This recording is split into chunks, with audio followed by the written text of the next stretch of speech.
Muhammad Nur maal akka fakkaatu har'a argitan laata? Yaanni bawaazeemaa babadrii qabalee jechuun yaaddu. Hin waraanin kaa.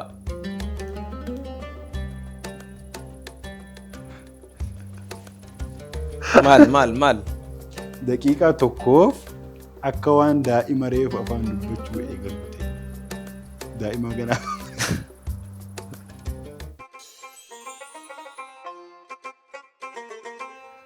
Kabajamtoota daawwattoota keenya amma immoo sagantaa taphaa irratti kan argamnu sagantaa taphaa keenya kanarraatiin immoo anii fi obboleessi keessan Naafiliidha kan dorgommiidha jedhee yaada dorgommiidha as bira gaafiin ni jira yoo gaafiin deebisne immoo adabbiin achi bira jira harka keenyaan bitaarra harka keenyaan mirgarratti jira jidduu kanatti immoo qalamni kun maal akka ta'e nuun galee meebii waraqata sallaalleetiin adabbiin ajajiin achirra jira ta'e mala kanaafuu taphni keenya kun tapha isin booharsuudha jenneetiin kan yaadnu yookaan nuti miidhamnus waan nu miidhu tokkollee garuu argaan jiruyyuu osoo qaaraanii fi mixmixaan fajjiraatedha asirraa kan nuti miidhamnu garuu wanti nu miidhu jiru garuu isin miidhama keenyatti yeroo hedduu ni boohartani mixmixaa nyaachisaa koomantii keessan yeroo hedduun dubbisna eebaluu mixmixaa nyaachisaa qaaraa nyaachisaa hojjettanii agarraa garuu nuti asitti imimmaan keenya buusaatiin kan isin gammachiisnu mee taphadhaa kanarraa mee maal eddameeti? Mee imimmaanummaan kennaa bu'ee nuyyuu gubannee yoo isaan bohaaranii haa ta'uu jenna garuu wanni naan galiini adabbiin as keessa jiru kun na sodaachisee jira beektaan. Ani sodaanne jechuudha. Nu miidhu waan ta'eef hin sodaanne jechuudha. Garuu meebii nu salphisuu danda'a malee. Haa ta'u ayyee.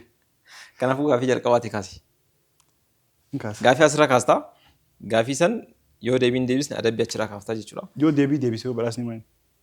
Du'aa isii goona. Yeroo hedduu wanni baratamaan ta'in tokko maal inni beektaa? Daawwattoota keenya birattis wanni baratamaan ta'in tokko namni tokko yoo waa dhabe adabbiin hin jiraata bakka hundattuu adabbiin hin jiraata. Maatii keessas yoo barataan tokko yookaan qabxii yoo hidhabe wanni baratamaan hin garaafamaa amma immoo hin loolama.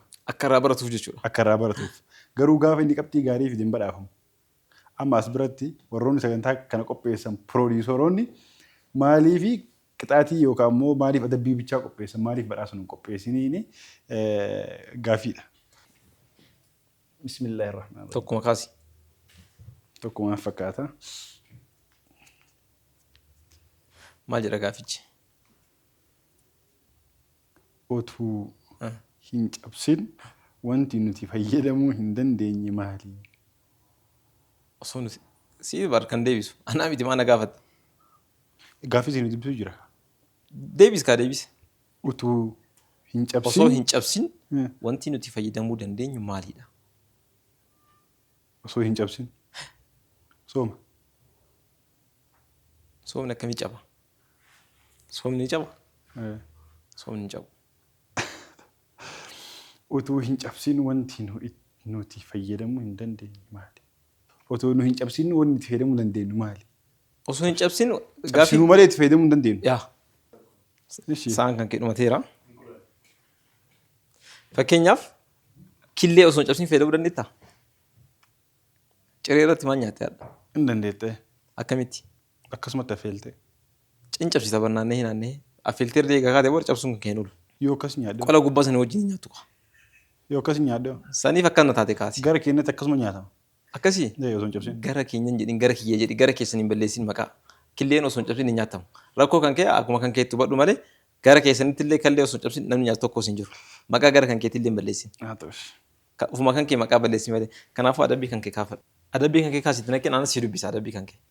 Sakandii 30 qalama tokko ija lameen gidduu kaa'uun oduu qopheessuu jedha. Akkam? Sakandii 30 oduu qopheessitaa. Qalama ija lameen jidduu. Akkanatti. Qalamni isa kanaami? Yaa. Sirriitti uffisiisiiti ija lameeninuu qalama kana ilaaluu qabda. Assalaamu alaikum warahmatullahi wabarakatuhu kabajamtootaa fi daawwattoota keenyaa oduu fi odeeffannoo guyyaa har'aa kan isinii dhiheessuu anna obboleessa keessan Naafili. Amma kan keessatti argamnu ji'a Sha'abaanaa ta'uufi guyyoota muraasa booda ji'a ulfaataa fi kabajamaan jiini Ramadaanaa akka as deemaa jiru odeeffannoon argannee ni mul'isa. Jiini Ramadaanaa ji'a ulfaataa ta'uu fi ji'a ibaadaa ta'uu sakandii 30 dhumanne sakandii wayita gaafii dafee dhumata wayita Ay dhumate. ijji kan kee lamaan iyyuu akkana ta'e kan Wal arguu geetti yaar. wal arguu geetti. Ajiib. Haa kaafadhu gaafii kiyya. Gaafii kee gaafa dhuunfa si dubbisaame. Haa. Maa dubbista? Haa. Garuu kan kee ofii dubbifattee Dubbisuu irratti namaan jedhamu. Kan ofii maa dubbifadhu mee? fidi rakkoon qabu. Wanna gana dheeratu. Nabiyyiin abbaa fi haadha malee dhalatee Aadami. Kan abbaa malee dhalate ammoo Nabii Isaadha. Kan haadha malee dhalate yookaan ammoo kan haadha malee uumame eenyu? Nabi Adam alayhi salaam. Abbaa malee dhalate Nabii Adam. Abbaa malee haadha maleedha. Hin argani. Gaafiin nabii jedhamee sirreessi kaa gaafii yookaan. Nabiyyiin abbaa fi haadha malee dhalate Nabii Aadami jedha. Kan abbaa malee dhalate ammoo Nabii Isaadha jedha. As biratti kan dubbatu gaafiin gaafatu jiru kan abbaa malee dhalate kan haadha malee dhalate malee nabiyyummaa miti. Kan haadha malee dhalate eenyu jedha. Aadami jette. Kan abbaa fi haadha malee dhalate jedheera warra diilabdeertu. Garuu dubartii hawwaan dubartiidha.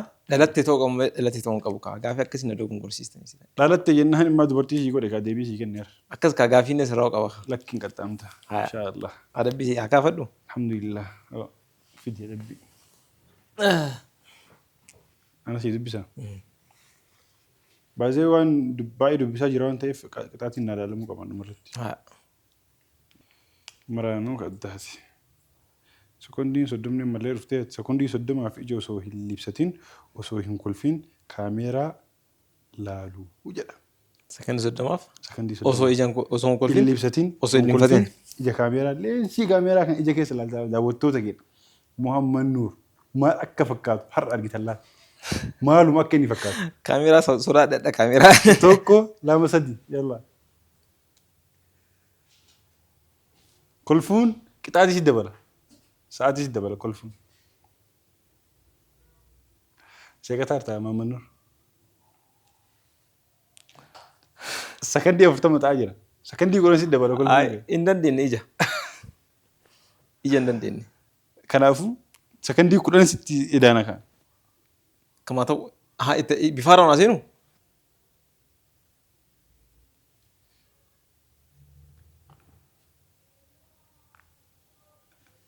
Ija hin dandeenye baay'ee. Ija hin dandeenye qilleensa waan akka qilleensaa irratti fakkaate. Lakki qilleensa. Gaafii mee gaafii kiyya kan ammaa mootii naa fuudha.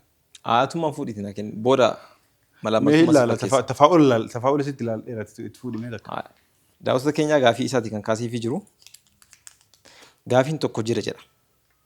Gaafiin kun yeroo hunda deebii garaagaraatii kan inni argatu. Gaafiin kun maalidha? Naan galle gaafichi. Gaafiin tokko ni ka'a. Ni gaafatama gaafiidhaan ni gaafatama. Yeroo hunda deebii garaagaraati kan inni akkaataa yerootiin garaagarummaa dhaba. Deebiin isaa garaagara.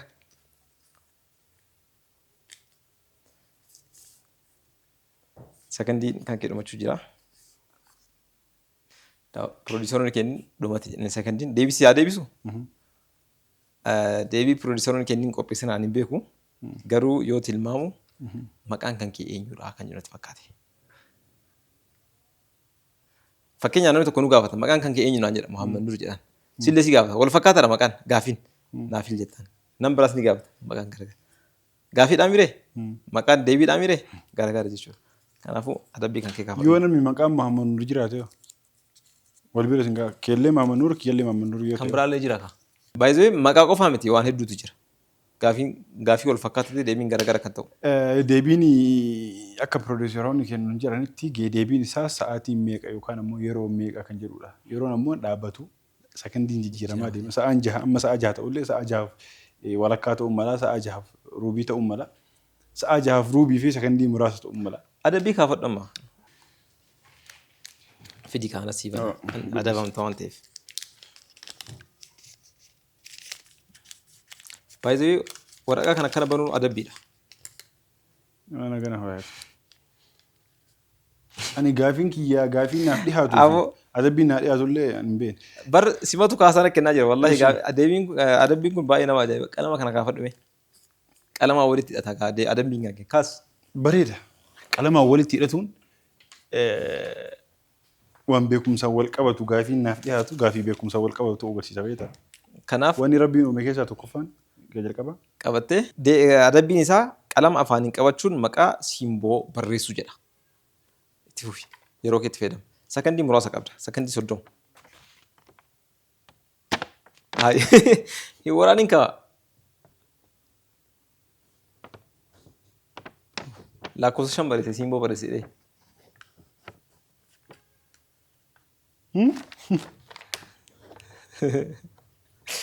Daawwattoota keenya waan ajaa'ibaa daawwachuu jirra. Barreeffama kun yeroo kutaa tokko baratu yookaan immoo keejii yeroo baratu barreessedha kan barreessaa jiru.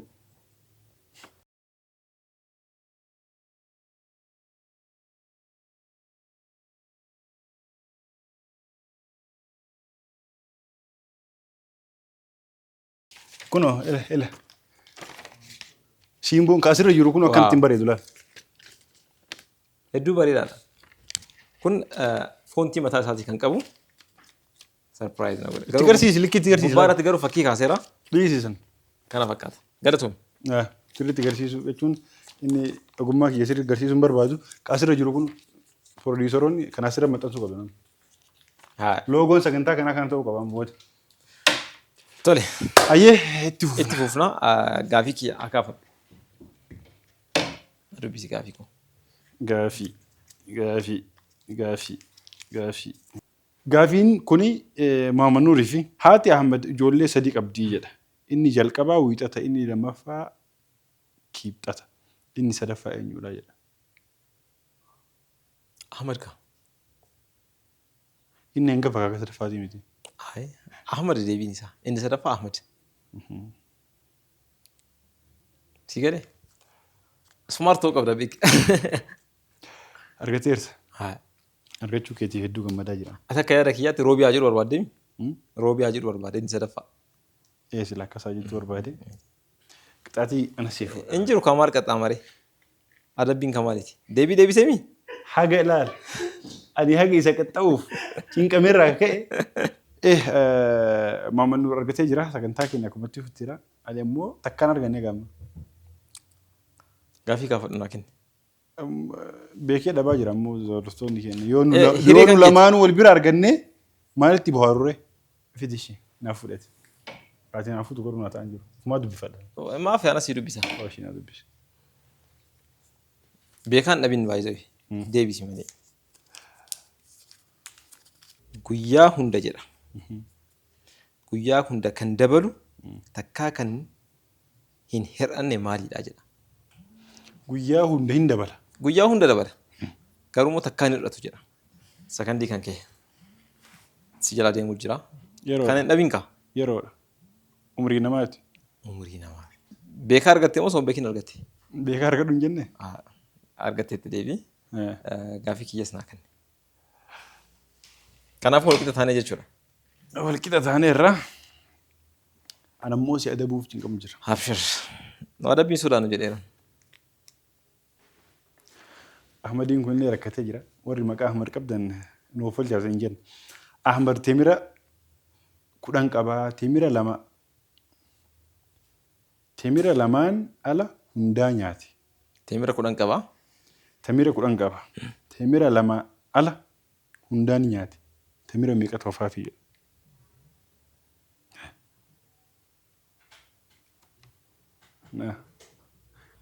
Qixaatiin illee ajaa'ibaa ta'a inshallah. Ahmad teemira 10 qaba. Mooteera. 10 qaba jedhee deebisa. Wabillaahi tawfiiq.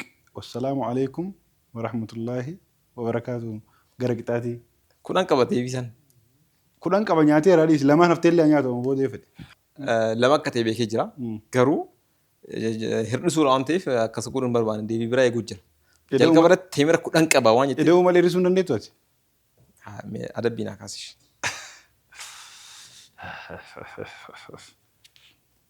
Amma osoo si adabullee baadde dhabuun kee qoftu ni ilaallata.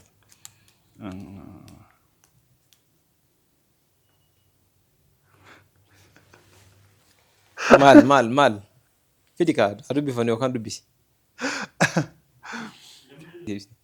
Adabbichi si kolfisa. Adabbiin kun adabbii hedduu nu bohaarsu bakki tun.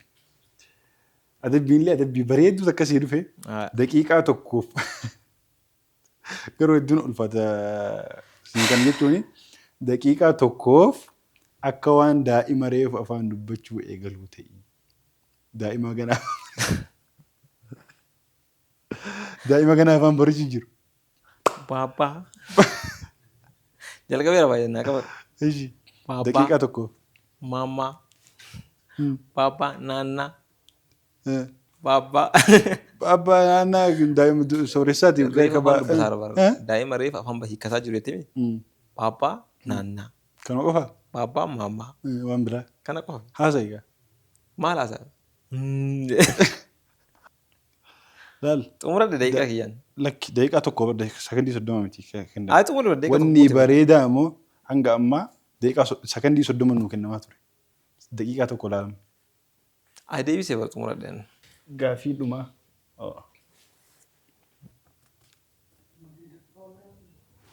Qilleensa qofa nyaataa gaaffiidha. Qilleensa qofa nyaataa yoo bishaan dhugu ni du'a. Inni eenyu jedha. Ibidda. Akkami qilleensa qofa nyaata ibiddi? Nyaatu jechuun waanuma ittiin jiraatu waan ittiin jiraachuuf qilleensa barbaada jechuudha. Taatota keenya argatee jira ibidda. Gaaffiin kee kadhumaa keeti hanga ammaa anaaf inni walqixa jirra. Mee dubbifadhu dha. Waan dhibdeessin. Ramadaanni waggaa 1446 akka kalaandara Itoophiyaatti guyyaa meeqa ji'a meeqaffaa tokko jedhee jedha. Gaaffii siif dhiyaate homaa gochuu hin dandeenyu. Gaaffiillee ulfaataa ta'u. Kuni konvertara barbaada. Yaadadhu. Adabbii naa kenna. Adabbii haa kaafadhu. Adabbii jidduu tanaa kaasuuti mee hodhu. Daawwattoonni keenya deebii kana deebisaa adabbii bira gennu Ramadaanni waggaa ta'e bara hijiraa 1446 guyyaa kam keessa tokko jedhee eegale. Guyyaa kam soomuu eegalle. Guyyaa kam suura kaatan waan jedhu googilillee yoo taate gootanii akka beekaniif bareeda. Manzuumaa Ustaaz Raayyaa Abbaa Maccaa kan afaan Amaariffaa tokko nuu jedhi laa ilaaha illallah. Nu wayyaanaati ati jedhi. Sagantaa afaan Oromoo irratti moo? Rakkoon qabu. Goorri afaan Amaaraallee hin daawwatan sagantichi simboo waan ta'eef nu hin baana. Nu jalaa baana. Hojjuma yaana kaa. Lakki ati jedhi. Wayita geessite nu amtaa jettee geessite nu amtaa nu haa baanu. Sagalee seetiin ni mita dandeetteen sagalee raayyaa fakkeessuu yaali malee. Yaannee bawaazeemaa babadrii qabalee achi warra yaadadhu. Kan biraa immoo manzuumaa sadaffaan itti fakkaate kan isaa kaan afaan Amaariffaa.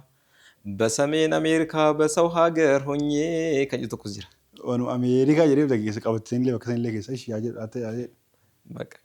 gahaadha ka gabaa baallatoo jette nashiidaa manzuumaa Ustaaz Raayyaa jedhi jennee malee bar waan wahii haasawaa wayiiti barku ati nu jedhime assalaamu alaykum yaa ahbaabal kiraam abduu bibarakaa bismi rabbil anaam arabii fa barhaa gammaa Allah barkaaduu sattan diin al-islaam alhamdulillah bal fi layli walayyaa jecha lama qofa Amaariffa keeta ba'amaan basalaam jecha sadaffaa በነቢያችን ላይ ሰላትና ሰላም ይውረድባቸውና ኢላ የውሚል ቂያማ ወጣሚን ተሕተ ዘላም ገለኒ ሲያገው ወህደሁ ላ ሸሪከ ለሁ አማሪፋ ነጅ ጀዴ ሚሬ ኦሮሚ ፈኑ ጀተ ካት ቅጣት ይስራ ነፍቱ አፋን ኦሮሞን ቤክ ጀቴ ሃቶይ አፋን ኦሮሞ ነው afaan Oromoo daawwattoonni keenya sagalee wanni manzuumaan ta'u Ustaaz Raayyaa Abbaa Maccaa ta'uu jaalala malee sagalee dagadhaa sagalee afaan Oromoo Otoma hojjetanuu ooyiruu Mu'aawiyaarraa daangaa Abdallaadhaa cunqursa moggaarraa irraa as qoodanii garii lafasaarraa kaanis jalaa balleessanii midhaansaarraa irra deemaa oolan waan bibbiqilerraa Abdallah ibn Zubayr umriinsaa dardaraa dallanee qalama fudhatee jarjaraa harka ariitiin taa'ee barreesse waa maraa jedhee wal agarraa xalayaa boodaanii nu badhaafte diinii rahmata keetiinii. Adabbiin isaati moo kennaan naan galleela. Isatu nu adabine fakkaata. Isintu adabame. Nashiidaa Raayyaa maal ati wanni ajaa'ibe immoo akkamitti barbaadde Nashiidaa Raayyaa namni hundi qomaa qaba ati akkamitti qomatti qabachuu dhabde Bar kan dhagahamuu qabu kana dhufa waa'ee obbolummaarra. obbolummaarra. Xumurri nashiidaa kana waa'ee obbolumaa Ustaaz Raayyaan Abbaa Macaa yeroo hedduu fayyadamanii fi bakka hedduutti ammoo akka goolaba sagantaatiin itti fayyadaman nashiidaa kana caalaan deemu asitti dhaabbadhu wanta obbolee waan kiyyatti dhaammadhu. Waan dur jedhe ammas itti deebi'adhu. Du'aayii keessanii Na na bira bira dhaabbadha dhaabbadha dhumarratti. jetti akeera akkas jetti sagantaan simboo kenna sagantaan taphaa akkana fakkaata ture sagantaa kenna akka itti bohaartan abdii qaba sagantaawwan simboo kenna hafa waliin turtii gaarii isiniin jecha wassalaamu alaikum warahmatullaahi wabarakaatuh.